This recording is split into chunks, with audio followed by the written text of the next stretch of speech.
May balitang kumakalat na mapapanood na raw sa GMA7 ang isang show na umeere noon sa ABS-CBN.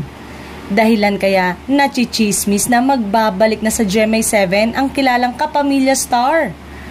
Si Miss Annette rin pala ang sumagot sa kumakalat na issue na lilipat sa GMA Network ang star na ito, ngunit itinanggi yun ni Miss Annette sa sagot na hindi yata.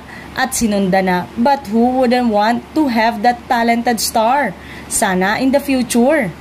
Naungkat muli ang isyong paglipat daw nito sa Kapuso Network dahil sa post ng Twitter parody account ng isa sa head writer ng network na sinisiguro ang paglipat sa GMA7.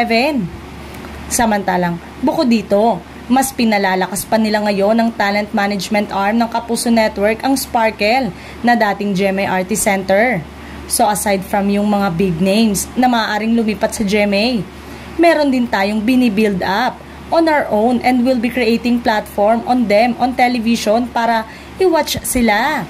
Welcome naman umano kung sino man at kahit saang galing na network sa kanilang tahanan. Lalo na umano ngayon na nawala na ang network war sa mga TV network. Hindi na big deal kung mapanood sa ibang istasyon ang kanilang idolo.